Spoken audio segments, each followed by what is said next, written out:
દીકરો બહુ રોતો હોય ને તેની માં કામ કરતી હોય ને તેનો સોનો રાખવા શું કે લેન પેલા રમકડું હાલ ને રમ, એટલે દીકરો રમકડું રમે ફરી રડે, ફરી કે બીજું રમકડું હાલ ને, પછી પાછો ફરી રમકડું હાલે, ફરી રડવાનું ચાલુ કરે. એટલે માન ખબર પડી જાય હવે દીકરાને રમકડા રમવા નહીં, હવે એ તો એને મારા ખોરામ લેવો પડશે. જ્યારે આ તડપ તમને જાગી, જ્યારે આ તડપ તમને જ્યારે જાગી કે માં આવા સંસારના રમકડા મારે જોતા, મને મારી માં જોઈએ, મને મારી મહાકાળી જોઈએ, મને મારી હરસિદ્ધિ જોઈએ, મને મારી ચામુંડા જોઈએ, મને મારી મેલડી જોઈએ. અરે એ જ સમયગાળામાં તમારી માં તમને બાથમાં ગાલી લે કે દીકરા આજ પહેલી વાર તારી પેઢીમાં મને માતાને કોઈએ માગી છે. જે રીતે તમને કદાચ એક ઈચ્છા હોય ને માતાને પ્રાપ્ત કરવાની, એવી રીતે માતાઓની ઈચ્છા હોય એના ભક્તોને ભેટો થવાની. પણ ગોડાઓ તમે આટલી નાની નાની વસ્તુમાં માગી માગી અને એ ઈચ્છાઓ તમારી પૂરી ના થાય ને એટલે આજના માણસો ભક્તિ છોડી દે, માતાને છોડી દે. અરે આ બધી મૂર્ખામી કરી કરીને તો તમારા ગઈડિયા પેઢીઓ જતી રહી. કોમ કરાવવા કોમ કરાવવા કોમ કરાવે, કોમ વારી છે તમારી માં. અરે રાજા કહેવાય, તમારો કુળનો રાજા કહેવાય, એટલે કોમ એની આગળ કોમ માગો નહીં, એ રાજાના માગો ગોડાઓ તો રાજપાટ હાલશે.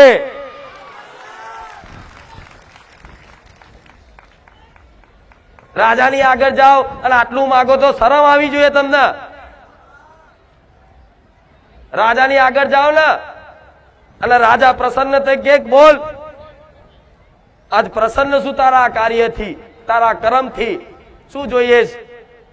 મારા રાજપાટ જોઈએ છે. અને કહેવાય છે કે રાજા એકવાર બોલે ને એટલે બોલીને બીજું બોલે નહીં, એટલે તો કુળદેવી રાજા તરીકે ઓળખાય છે.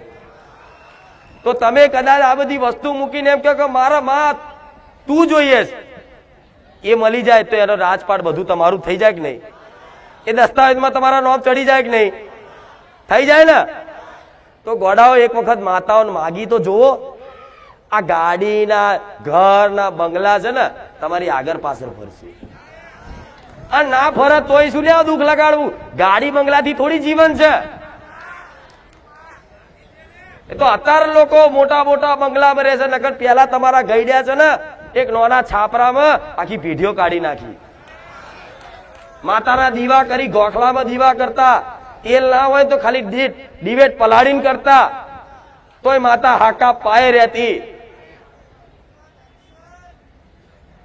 એના ઘેર તોય લક્ષ્મી ધન ના ખૂટે, અનાજ ના ખૂટે.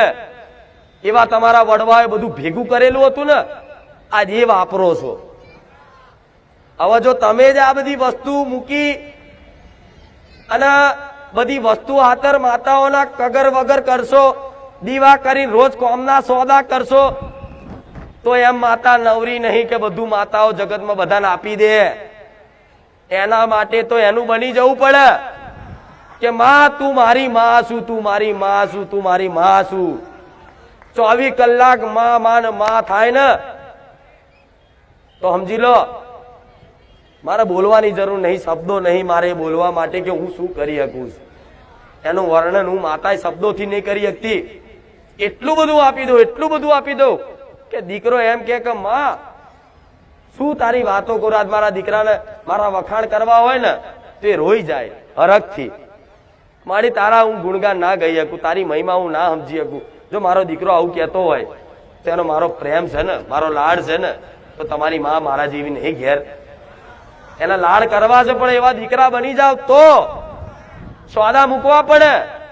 આ તો ભક્તિ કરે એટલે કે આ થઈ જાય પેલું થઈ જાય. શેત થોડી ભક્તિ કરી નહીં અને શેત થોડો ભક્તિમાં આવ્યો નહીં અને શેત ઝઘડો થાય મારી મેલડી જોશે, એટલે જપના મારી ઝોપડી જોશે, મારી શિકોતર જોશે, મારી મહાકાળી જોશે. અરે શું મારવા આતર બદલ માતાઓ ભક્તિ કરો છો?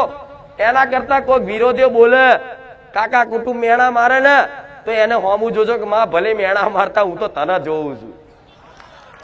અને એ માતા જ રચાવતી હોય, માતા જ રચાવતી હોય. ચમ કે તમને એટલા બધા આઘાત સંસારમાંથી મળે ને એટલો બધો તિરસ્કાર તમારો થાય ને, તમે એવું મહેસૂસ કરો કે હું એકલો પડી જઉં છું. હવે તમને એક જ માર્ગ દેખાય, હવે મારી માતા સિવાય કોઈ નહીં. આ સમય બનાવો છે ને તો સમજી લો કે એની કૃપા જ છે, દુઃખમય કૃપા છે. આ સમય શું કામ બનાવ્યો છે? આવો તમને એના શરણે લાવવા ખાતર. આ દુઃખી ના ત્યાં હોત તો મારા શરણમાં હોત, અહીં ના હોત ને. તો આ દુઃખ એટલે ભગવાન આલે છે, માતાજી એટલે આલે છે કે કઈક કરતા માણસ છે ને દુઃખી થશે ને તો ધર્મ બાજુ વરસે. વર્યા ના જ આ બધું. કેટલો બદલાવ આવ્યો જીવનમાં, ઘણો બધો આવ્યો. દરેકને હું જાણું છું, જે આવતા હશે રોજે રોજ આવતા હશે, જે મને મનથી ગુરુ માની લીધી હશે ને, એના જીવનમાં રોજે રોજ નવા બદલાવ આવ્યા છે. તો આ બદલાવની જીવનમાં જો થયા હોય ને તો તમારે એવું નહીં માનવું કે માતાની કૃપા થઈ કે નહીં. જેને મારી કૃપા થાય ને તો શું શું થાય એ થોડા ટૂંકા શબ્દોમાં કહી દઉં કે પહેલા તો એ માણસોના વિચાર બદલાઈ જાય. વિચાર મતલબ એની સેવાની ભાવના થઈ જાય, એની અંદર દયા આવી જાય, એની અંદર કરુણા આવી જાય, એ સેવા ભાવી થઈ જાય. કોઈ પણ જીવ હોય, ગાય હોય, કૂતરું હોય, એના પહેલા ભલે કૂતરું પહેલા ઘરના આંગણે લાકડી મારી પગ ભાગી નાખતો, ગાય આવી હોય તો ગાય ઉપર કદાચ લાકડી મારી અને પાણી રેડીને ભગાડતો, પણ કદાચ મારા સાનિધ્યમાં આવીને મારી કૃપા થઈ હશે ને એ દીકરાને હવે છે ને ગાયને રોટલી ખવડાવવાનું મન થશે, કૂતરાને બિસ્કિટ ખવડાવવાનું મન થશે. એના જગ્યાએ બધી જગ્યાએ છે ને દયા ભાવના દેખાશે. બધાને અંદર હાવ ભાવ બદલાશે, એનો સ્વભાવ બદલાશે. પેલા ચીડિયો સ્વભાવ હતો ને, પણ હવે શાંત સ્વભાવ થઈ અને બધા જોડે હરી મળીને રહેવાની કોશિશ કરશે. પણ આ બધી મારી કૃપા થઈ હોય ને તો જીવન બદલાય. સમજી લો, બધું પરિવર્તન થાય. હવે આ પરિવર્તન જેટલું તમારા થયું છે ને મારા સાનિધ્યમાં આવીને, એ જે 6 મહિના ટક્યું હશે ને એનો મારો અનુભવ હશે. બધાને જે 6 મહિના મારા સાનિધ્યમાં ટક્યું હશે એને ખબર હશે કે માં તારા ધામમાં આવવાથી અમારું આખું જીવન બદલાઈ ગયું. બદલાયું ને? હા, તો હવે આટલે સુધી હું માતા લઈને આવીશ તો શું તમને અધૂરા છોડ દઈશ? હું છોડ દઈશ? કહેવાય છે કે એક વખત દેવી શક્તિ હાથ હજાર લે ને એટલે એક સમય તમે છોડી દો, હું મેલડી ના છોડું. હું મારી મચેડીને તમને મારા માર્ગ ઉપર લાયા વગર રહું, મારી ભક્તિના નશામાં જગાડ્યા વગર રહું, મારી લત લગાડ્યા વગર રહું, ગમે તે રીતે તો પછી છે ને આ જીવન એક અર્પણ કરી અને હોપ્યું કહેવાય, ને શરણાગતિ કરી કહેવાય. શું કહેવાય? અને આવા કાળા કળિયુગમાં